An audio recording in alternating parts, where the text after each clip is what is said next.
Hello வெல்கம்ங்க. வணக்கம், உங்களுக்கு மாலை வணக்கம். இன்றைக்கி பார்த்தீங்கன்னா எல்லாருமே சாயந்தரமான அன்றாட வேலைகளை வந்து தொடங்கியிருப்பீங்க.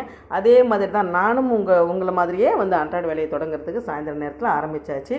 பார்த்தீங்கன்னா செப்பு தவளை வந்து அண்ணா வாங்கி கொடுத்தது. அண்ணா அண்ணி ஆசையாக வாங்கி கொடுத்தாங்க. குடிக்கிற தண்ணி இதில் வச்சு குடித்தோம்னா உடல் நலத்திற்கு ரொம்பவே சிறந்ததுன்னு உங்களுக்கும் தெரிஞ்ச விஷயங்க. அதனால் இது ரெகுலராக வந்து தண்ணி குடிக்கிறதுக்காக வாஷ் பண்ணி எடுத்து வச்சுருக்கேன். இதில் தான் தினம் குடிச்சிக்கிட்டு இருக்கேன். பாருங்கள், அடுத்து வந்து அரிசி பருப்பு நம்மளோட செக்ஷன் ஆரம்பித்தாச்சு. அரிசி பருப்பு அரைச்சிட்டு மருந்து கொதிக்க வைக்கலான்னு வச்சுருக்கேங்க. இது கூட துளசியும் சீரகம் மல்லி இதெல்லாம் வந்து சேர்த்து கொதிக்க வச்சு குடிக்கணும். அடுத்து பார்த்திங்கன்னா நெக்ஸ்ட்டு டீ போட்டு வச்சுருக்கோம். பையனுக்கு நம்ம டீ ஊற்றி கொடுத்துடலாம். அதே மாதிரி பார்த்திங்கன்னா அடுத்து நம்ம அரிசி அரைக்க போகிறோம். நான் எதனால் கிச்சன் வேர் ஃபுல்லாக உங்களுக்கு வந்து காமிக்காமல் வச்சுருக்கேன்னா, இன்னும் நான் எல்லாத்துக்கும் இன்னும் கதவுலாம் போடாமல் இன்னும் பாக்கி அப்படியே இருக்குது. எல்லா இடத்துங்களுக்குமே இன்னும் கதவு போடலை. ஷெல்ஃபெல்லாம் இன்னும் கொஞ்சம் ரெடி பண்ணணும், அதெல்லாம் பண்ணலை. அதனால தான் உங்களுக்கு நான் ஃபுல்லாக காமிக்காமல் ஏதோ ஓரளவு காமிச்சிக்கிட்டு இருக்கேன். எல்லா ஒர்க்கும் முடிஞ்சதுக்கப்புறம் உங்களுக்கு கம்ப்ளீட்டாக முடிஞ்சதுக்கப்புறம் என்னோடய சமையல்லாம் நல்லாயிருக்கும்.